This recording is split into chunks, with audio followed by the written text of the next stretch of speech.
John 13:21-33, 36-38. Ang mabuting balita ng Panginoon ayon kay San Juan, noong panahong iyon, habang nakahilig kasama ng kanyang mga alagad, nagugulumihan ang sinabi ni Jesus, "Tandaan ninyo, ako'y ipagkakanulo ng isa sa inyo." Nagkatinginan ang mga alagad, hindi nila alam kung sino ang kanyang tinutukoy. Ang alagad na minamahal ni Jesus ay nakahilig na kalapit niya. Kinalabit siya ni Simon Pedro at sinabi, "Itanong mo kung sino ang tinutukoy niya." Kaya humilig siya sa dibdib ni Jesus at tinanong, "Panginoon, sino po ba ang tinutukoy ninyo?" Sumagot si Jesus, "Ang ipagsawsaw ko ng tinapay, siya na nga." At nang maisawsaw ang tinapay, ibinigay niya ito kay Judas na anak ni Simon Iscariote.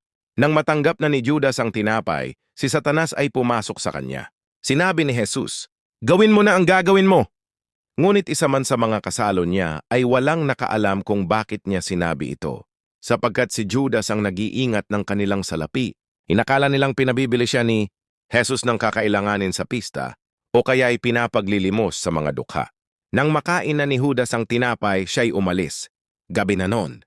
Pagkaalis ni Judas ay sinabi ni Jesus, "Ngayoy mahahayag na ang karangalan ng anak ng tao at mahahayag din ang karangalan ng Diyos sa pamamagitan niya. At kung mahayag na ang karangalan ng Diyos, ang Diyos naman ang maghahayag ng karangalan ng anak at gagawin niya ito agad.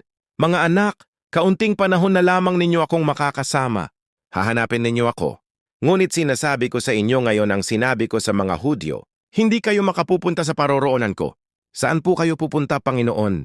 Tanong ni Simon Pedro. Sumagot si Jesus, "Sa paroroonan ko'y hindi ka makasusunod ngayon, ngunit susunod ka pagkatapos."